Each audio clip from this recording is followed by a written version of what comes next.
dans la spéciale en ligne qui a posé tant de problèmes hier sur la première journée du championnat de France d'enduro 24 MX à Boussac. La Creuse nous a réservé bien des surprises dans toutes les catégories élites. On revit ce qui s'est passé aujourd'hui ce dimanche.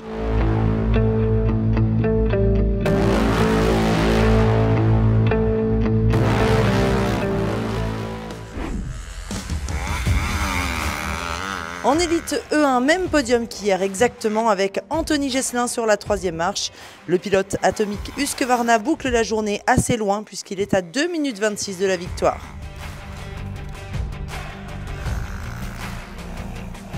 Deuxième encore ce soir, Loïc Larieux a pris la tête sur la première spéciale, mais il a vite été repris par Thiel de Clercq dès le deuxième chrono. Malgré deux meilleurs temps dans le dernier tour en s'imposant sur les spéciales 7 et 8, l'officiel Fantic s'incline pour 5 secondes 37. Le pilote d'AFI a eu le dernier mot encore aujourd'hui et repart de Boussac avec des points très importants puisqu'il en a repris 6 à Larieux au championnat. Ce dernier reste toujours leader avec 10 points d'avance avant la finale de Brioude fin septembre.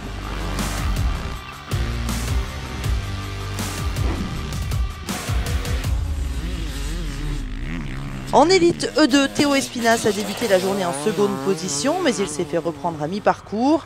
Le pilote Oxmoto souffre toujours de sa blessure à l'épaule, où il s'est rapidement fait opérer et poser une plaque.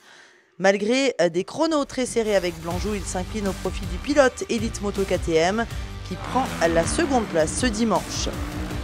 Cette catégorie E2 n'en finit plus de nous surprendre et ce soir, c'est Blanjou qui est leader du championnat avec un petit point d'avance sur Pichon et 4 sur Espinas.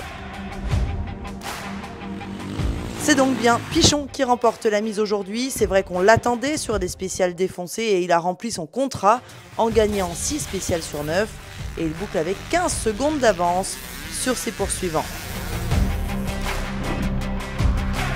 Enfin, en catégorie E3, on n'a pas eu de grande surprise avec Antoine Basset qui a pourtant démarré la journée deuxième sur SP1.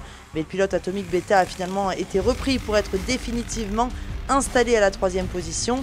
Il est d'ailleurs assez distancé ce soir avec un retard de 55 secondes sur la victoire.